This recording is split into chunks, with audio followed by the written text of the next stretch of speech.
오늘은 우리 교회에 굉장히 중요한 날이죠. 새로운 담임 목사를 선택하는 날입니다. 저 개인적으로는 지난 18년간 몸담아 왔던 우리 전주 강림교회에 마지막 인사를 드리는 날이기도 합니다. 2007년 3월에 고등부 담당 목사로 부임했었는데요. 그리고 2008년부터는 고등부와 대학부를 함께 담당했었고요. 2011년부터 2013년까지 3년간은 우리 전주 강림교회 30주년 기념 파송선교사로 아프리카 케냐에 나가 있었습니다. 그리고 2014년부터 행정과 청년부 그리고 구라스 선교회를 담당했었고 2017년부터 총괄 부목사의 역할을 해왔습니다. 꽤 긴 시간이었죠. 그동안 전주 강림교회의 목회에 함께 참여할 수 있었다 하는 것이 너무나 행복했습니다. 부족한 저를 참 부족한 점 많은 그 꼴들을 다 봐주시고 또 아껴주시고 사랑해주셨던 우리 모든 성도님들 그리고 우리 양인성 목사님께 이 자리를 빌어서 깊이 감사드립니다. 나가실 때 저한테 다 따로따로 물으실까봐 미리 말씀드리는데요. 어디로 가냐고는 묻지 마십시오. 아직 임지는 정해지지 않았습니다. 제가 처음 신학교에 입문할 때 저희 교회 목사님께서 이런 말씀을 해주셨습니다. 목사는 언제나 설교할 준비, 이사갈 준비, 죽을 준비를 하고서 살아야 한다. 이 말씀을 새기면서 저는 늘 두 가지를 준비하는 목회자가 되려고 노력을 해왔습니다. 그 첫째는 일할 준비입니다. 설교를 비롯한 목회의 직무를 잘 감당할 수 있는 사람이 되기 위해서 필요한 역량과 성품을 기르고 가꾸는 것, 그것이 제가 생각한 일할 준비입니다. 둘째는 떠날 준비입니다. 목사는 죽음이나 퇴임으로 혹은 교회나 개인의 사정으로 인해서 교회를 떠나는 순간이 도래할 수밖에 없습니다. 그래서 저는 언제나 그 떠날 날을 준비하면서 목회하려고 노력하였습니다. 내가 떠나는 날, 그 빈자리가 크지 않도록 늘 인수인계를 준비하는 마음으로 목회하자. 이것이 제가 생각한 떠날 준비를 하면서 목회하는 방식이었습니다. 충분히 잘했다고 생각되지는 않지만 이러한 일할 준비와 떠날 준비 사이를 오고 가면서 지난 18년간의 세월을 우리 전주 강림교회에서 보내왔습니다. 작년부터는 특히 사랑하는 전주 강림교회와의 작별을 준비하는 시간이었습니다. 제 나름대로 정해두었던 몇 가지 숙제들을 대부분은 마무리 지은 것 같고요. 이제 오늘 예배 설교를 끝으로 사랑하는 우리 강림 가족들과 작별을 고하게 되었습니다. 그러니까 오늘 말씀이 저의 고별 설교가 되는 셈인데요. 사실은 지난 가을부터 저는 고별 설교를 해오고 있었습니다. 제가 정립하고 있는 신앙의 중요한 줄기들을 몇 편의 설교로 나누어서 나누는 것으로 우리 성도들과 나누는 것으로 고별 설교를 가름해야겠다 그런 생각을 했었습니다. 맨 먼저 말씀드렸었던 것이 성경은 어떻게 해서 하나님의 말씀인가 이런 문제였는데요. 하나님은 행동으로 말씀하시는 분이고 성경은 하나님이 말씀하신 그 행동에 대한 증언과 해석 그리고 그에 대한 하나님 백성들의 응답을 담은 책이라고 말씀을 드렸습니다. 이렇게 하나님이 말씀하신 행동을 중심으로 기록되었다는 점에서 성경은 하나님의 말씀입니다. 두 번째는 성경으로부터 어떻게 우리가 하나님의 말씀을 들을 것인가 하는 문제였습니다. 성경은 각기 다른 시대의 신앙 공동체들이 자신들의 상황에서 하나님은 어떤 분인가? 그분 앞에서 우리는 누구인가? 우리는 어떻게 살아야 하는가? 이 세 가지를 묻고 대답해 놓은 문서들입니다. 그러므로 우리도 같은 물음을 가지고 성경을 읽고 우리의 삶을 돌아볼 때 우리는 하나님의 말씀을 들을 수 있게 된다. 그런 말씀을 드렸습니다. 세 번째로 말씀드렸던 것이 종말신앙 문제였는데요. 한국 교회 안에 팽배해 있는 예수님의 공중재림과 성도들의 휴거, 이란 것은 성경이 말하는 종말신앙이 아니다 하는 말씀을 드렸고요. 성경의 종말신앙은 철저하게 하나님을 대적하는 옛 시대와 옛 질서의 마감, 그리고 새로운 시대, 새로운 역사의 시작을 가리킨다, 그렇게 말씀드렸습니다. 특히 예수 그리스도의 오심은 하나님 나라의 통치 질서인 샬롬을 미리 앞당겨서 가져오신 사건이었고, 그래서 예수님과 함께하는 하나님 백성들의 삶은 매 순간 밀려 들어오는 하나님의 나라를 이 땅에 매개해 나가는 종말의 삶이 된다, 그런 말씀이었습니다. 네 번째로 말씀드렸었던 것이 복음에 관한 말씀이었습니다. 특히 예수님의 복음에 관해 말씀드렸었는데요, 예수님의 복음은 하나님의 나라가 온다 하는 것이죠. 예수님이 말씀하신 하나님의 나라는 정의로운 평화인 샬롬의 삶을 말하는 것인데요, 예수님은 우리가 사귐과 나눔과 섬김의 삶을 통해서 그 하나님의 나라를 살아낼 수 있음을 보여주시고 경험시켜 주셨다, 그런 말씀을 드렸습니다. 종합해 보면 이런 것입니다. 성경이 우리에게 가르쳐주는 하나님은 행동하시는 하나님, 역사하시는 하나님이십니다. 출애굽의 역사를 통해서, 그리고 예수 그리스도를 통해서 하나님은 행동하셨습니다. 그러한 행동을 통해 하나님은 자신이 어떤 분이신지를 드러내 보여주셨습니다. 그러니까 하나님의 행동은 하나님이 어떤 분인지를 우리에게 가르쳐 주신 계시 행동이었던 것입니다. 그런가 하면 하나님의 행동은 세상을 위한 구원 행동이기도 합니다. 하나님은 불의와 압제와 폭력이 난무하는 세상에 하나님 나라의 샬롬을 밀고 들어오십니다. 물이 바다를 덮음 같이 하나님 나라의 샬롬으로 온 세상을 뒤덮으려 들어오십니다. 그것이 우리에게 구원이 되고 복음이 됩니다. 그래서 예수님은 하나님의 나라가 온다, 이런 복음을 전하신 거예요. 우리는 그러한 예수님의 복음을 받아들인 사람들입니다. 예수를 믿는다는 것은 하나님 나라의 통치 질서를 받아들이고 하나님의 나라에 참여하겠다는 결단입니다. 신약 성경은 끊임없이 우리에게 복음에 합당한 삶을 살라고 명령하는데요, 그리스도인의 삶에 대한 성경의 가르침을 요약하면 딱 이런 것입니다. 여러분의 마음과 생각과 성품에 하나님의 나라를 새겨 넣으십시오. 여러분의 말과 행동과 삶에 하나님의 나라가 배어들게 하십시오. 잘 모르겠거든 예수님을 바라보십시오. 그분을 따라가면 하나님의 나라를 살게 됩니다. 이것을 한 줄로 줄이면 예수님 따라 하나님의 나라를 삽시다 하는 것입니다. 이것이 복음에 합당한 삶을 한 줄로 요약한 것입니다. 예수님 따라 하나님의 나라를 사는 것, 그것이 우리에게 주어진 사명입니다. 우리는 이 일을 위해 부름받은 사람들입니다. 역할이 조금씩 다르고 삶의 자리가 조금씩 다르지만 우리 모두가 하나님의 나라, 그 하나의 사명을 부름받은 사람들이라고 하는 그 한 가지는 달라지지 않습니다. 그러므로 우리는 하나님의 나라를 위한 사명자들이다, 이러한 자의식을 선명하게 새기고 살아가야 합니다. 나 같은 사람이 뭘 하겠어, 이런 생각을 하기가 쉬운데요, 그런 우리를 향한 주님의 음성을 오늘의 구약 본문에서 들을 수가 있습니다. 오늘 스가랴서의 말씀은 주님이 우리를 부르신 이유가 우리의 자격에 있지 않음을 말해줍니다. 스가랴는 주전 520년여간에 활동한 예언자입니다.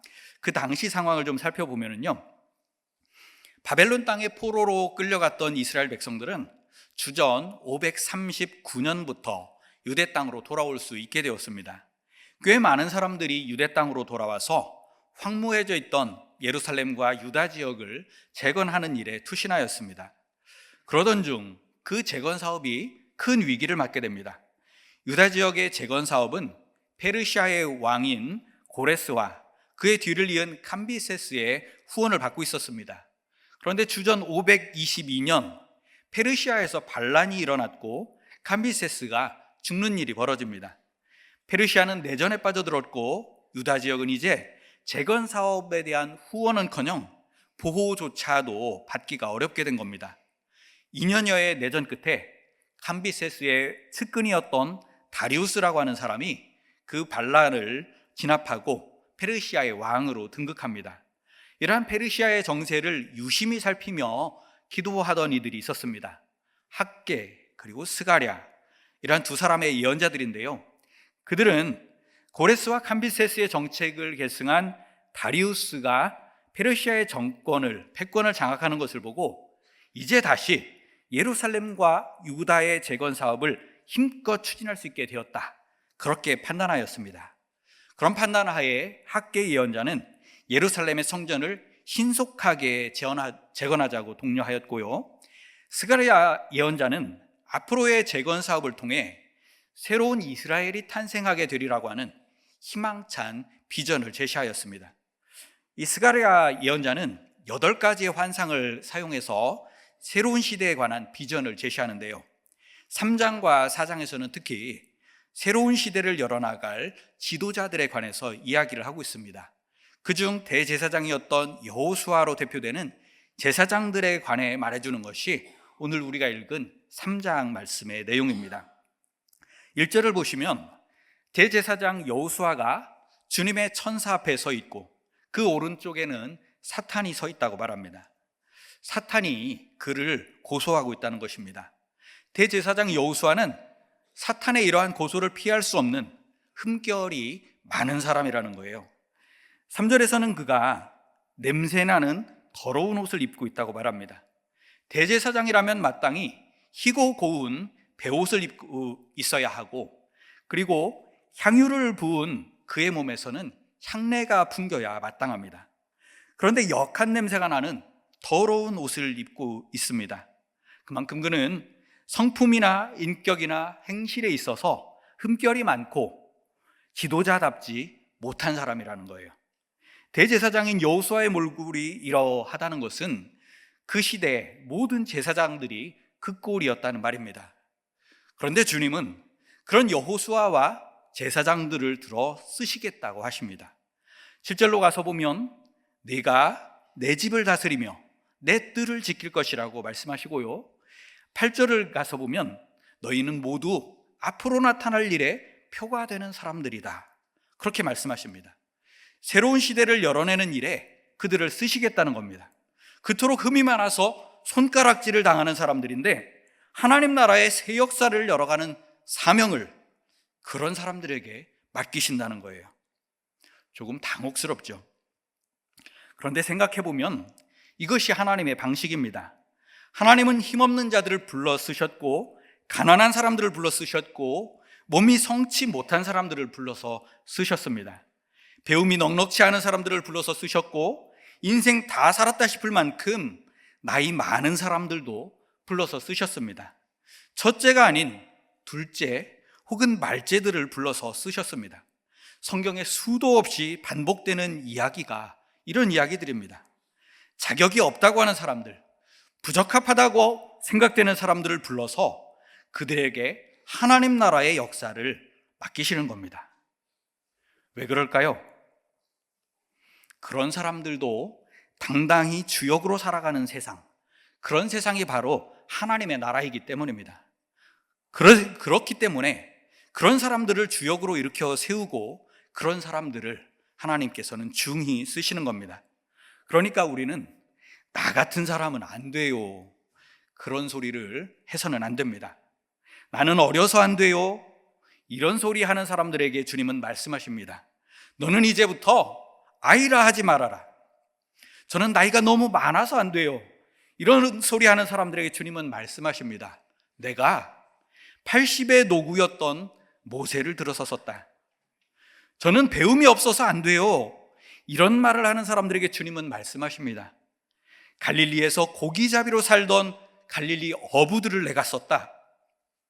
저는 몸이 약해서 안 되겠는데요, 그런 사람들에게 주님은 다시 말씀하십니다. 한쪽 손 오그라든 사람을 내가 썼고, 앞을 보지 못하던 사람을 내가 썼고, 듣지 못하고 말하지 못하던 사람을 내가 썼으며 38년간이나 움직이지 못하던 사람도 내가 썼다. 그들 모두가 나와 함께 하나님의 나라를 위해 땀 흘렸다. 그렇죠? 주님은 그런 사람들을 모두 들어서 쓰셨고 그들을 통해 하나님 나라의 역사를 이루셨습니다. 주님은 자격을 따져서 우리를 부르신 것이 아닙니다. 주님이 우리를 부르신 것은 단 하나의 사명 때문입니다.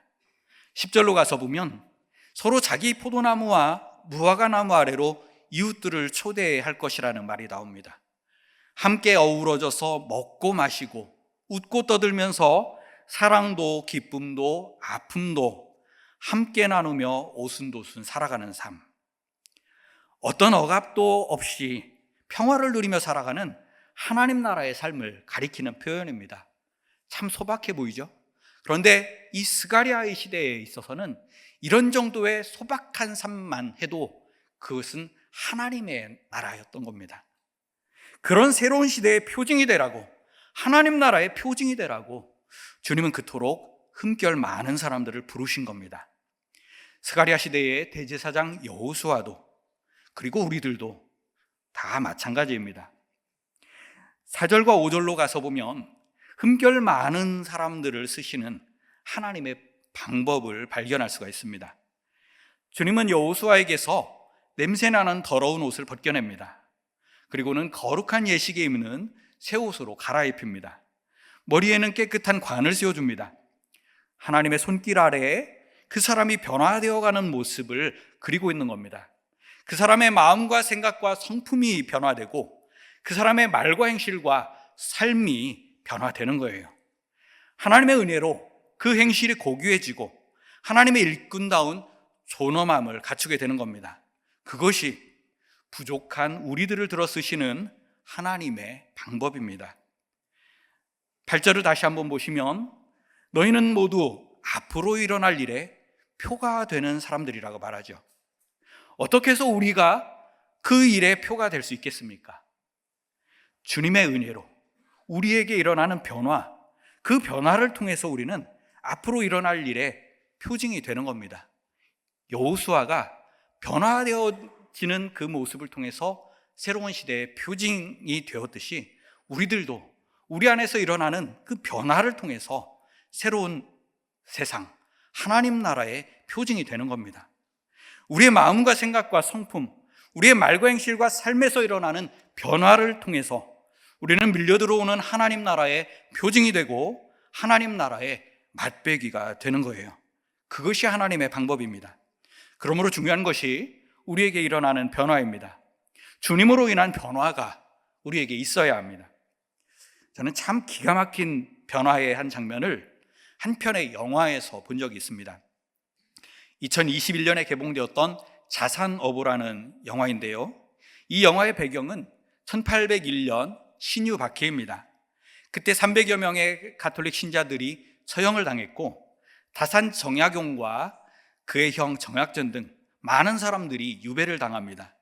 그중 정약전은 흑산도에서 귀양살이를 했는데요, 귀양살이 동안 그는 그 지역의 어류들을 조사하고 관찰해서 자산어보라는 어류 도감을 저술했습니다. 이 자산어보라는 책이 만들어지는 과정을 한 편의 드라마로 그려낸 영화인데요, 그 끝부분에 정약전이 자산어보의 내용을 독백으로 말하는 장면이 나옵니다. 정약전은 이런 식으로 말을 합니다. 이것은 이러하다고 창대가 말하였다. 저것은 저러하다고 창대가 말하였다. 또한 그것은 그렇다고 창대가 말하였다. 창대가 말하였다. 창대가 말하였다. 창대가 말하였다. 창대라는 그 흑산도의 고기잡이 청년의 말을 자신이 저술하는 책의 근거와 지식의 원천으로 삼은 겁니다.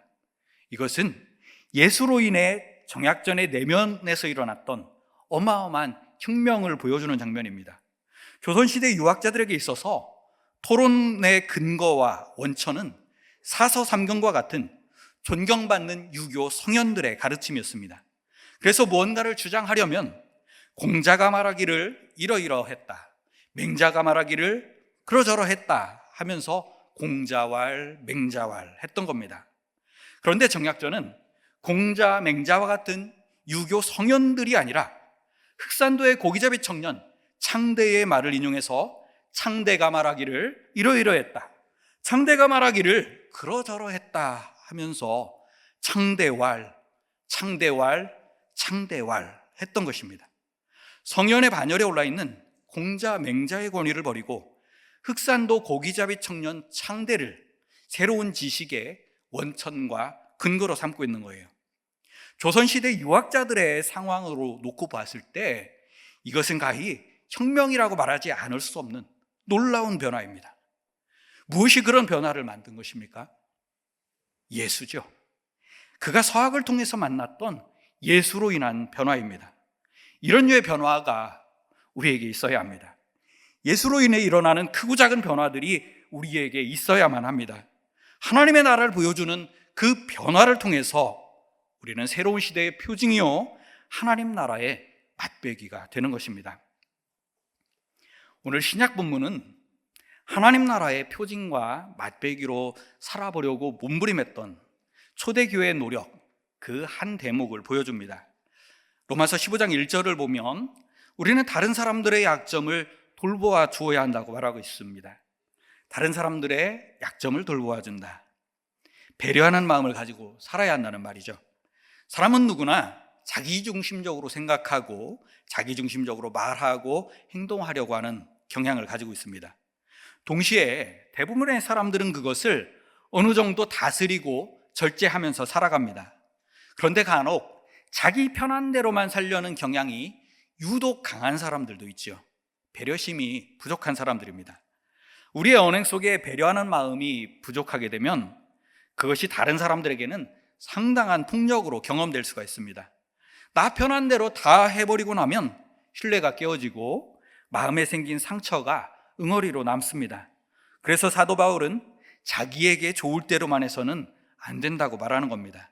자기만 생각하지 말고 남도 함께 생각하면서 배려하는 마음을 가지고 살아야 한다는 겁니다. 2절 말씀으로 가서 보면 그 배려를 실천하는 길을 말해주는데요, 우리는 이웃의 마음에 들게 행동해야 한다고 말하고 있어요. 이게 아부해야 한다 그런 말이 아니고요, 상대방의 형편도 살피고 그 마음도 살피고 그렇게 해야 한다는 겁니다. 같은 식구끼리만 두고 생각을 해보아도 관심이 다르고 어떤 일을 바라보는 관점이 다르고 살아가는 삶의 형편도 다르고 성격도 다르고 참 많이 다르죠. 그래서 우리는 이렇게 다른 사람들과 함께 살아가는 데 있어서 다 나처럼 생각하겠지? 이게 당연한 거 아닌가? 이런 생각을 좀 줄여야만 합니다. 저 사람은 나와 다를 수 있다고 생각해야 합니다. 그리고 물어보고 또 들어봐야 합니다. 저 사람이 좋아하는 것은 무엇이고 싫어하는 것은 무엇인지, 힘들어하는 것은 무엇이고 바라는 것은 무엇인지, 그런 것들을 물어보고 들어보고 알아봐야 합니다.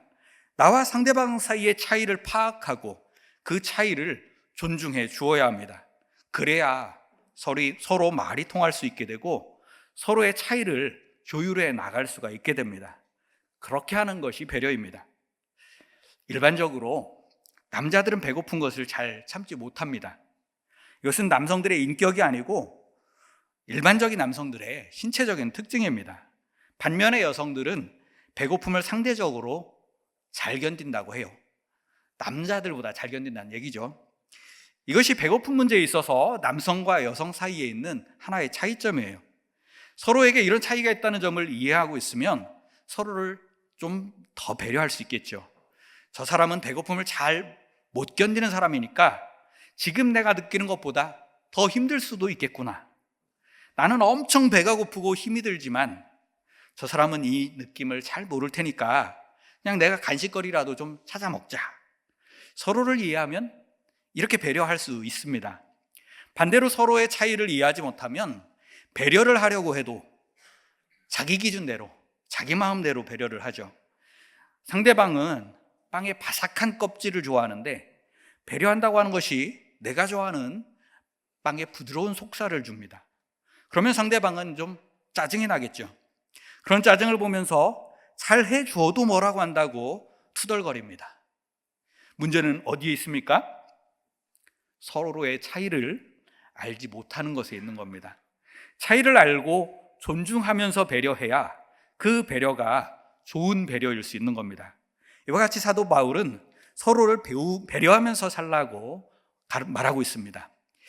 이 말씀의 바로 앞에서는요, 서로를 좀 더 너그럽게 대해라, 그렇게 권면한 바가 있습니다. 서로에게 조금 더 너그럽게 대하고 서로를 조금씩 더 배려하는 삶, 이것이 기나긴 로마서의 가르침을 마무리하는 사도 바울의 마지막 권면, 마지막 가르침입니다. 로마서 전체를 통해서 사도 바울은 예수 그리스도의 복음을 화해라고 하는 관점에서 설명하고, 화해하는 삶, 그래서 평화를 만들어가는 삶을 살아가자고 권면합니다. 그런데 우리가 오늘 읽은 본문은 그러한 전체의 권면을 마무리 짓는 마침말입니다. 서로에게 조금 더 너그럽게 대하고 서로를 조금씩 더 배려하는 삶, 그것이 예수 그리스도께서 주신 화해의 복음을 살아내는 열쇠라고 부른 것입니다. 로마서 전체를 관통하는 화해의 복음을 살아내는 출발점이 이 너그러움과 배려에서 시작된다는 것입니다. 그렇습니다. 너그러움과 배려는 작게는 화목을 만들어내고 크게는 하나님 나라의 평화를 증언해내는 아주 귀중한 출발점입니다. 조금 더 적극적인 너그러움과 배려로 우리는 하나님 나라의 표징이 되고 맛배기가 될 수 있습니다. 사랑하는 강림 가족 여러분, 우리는 하나님 나라를 위한 사명자로 부름받은 사람들입니다. 하나님 나라의 표징과 맛배기로 살아가는 것이 우리에게 주어진 사명입니다. 그 첫걸음은 너그러움과 배려로부터 시작될 수 있습니다. 서로를 향한 너그러움과 배려, 이것을 우리의 마음과 생각과 성품에, 그리고 우리의 말과 행실과 인격에 새겨 넣을 수만 있다면 그러한 변화를 통해서 우리는 극단적인 갈등과 분열로 일그러져가는 이 시대를 향해 하나님 나라의 평화를 맛보일 수가 있을 것입니다. 조금 더 적극적이고 조금 더 지속적인 너그러움과 배려로 작게는 화목을 이루고 크게는 하나님 나라의 평화를 증언해내는 하나님 나라의 표징과 맛배기들이 되시기를 주님의 이름으로 축원드립니다. 주님, 저희가 하나님 나라의 사명자들임을 다시 한번 되새깁니다. 세상에 하나님 나라의 너그러움을 흘려보내기까지 저희의 마음을 넓혀 주시옵소서. 하나님 나라의 따뜻한 배려를 맛보여 줄 수 있기까지 섬세한 지혜로 저의 마음을 채워 주시옵소서. 예수님 닮은 너그러움과 배려로 하나님 나라의 평화를 증언하는 표징이 되고 맛배기가 될 수 있도록 말씀과 성령으로 저희를 지켜주시고 인도하여 주시옵소서. 예수님 이름으로 기도합니다. 아멘.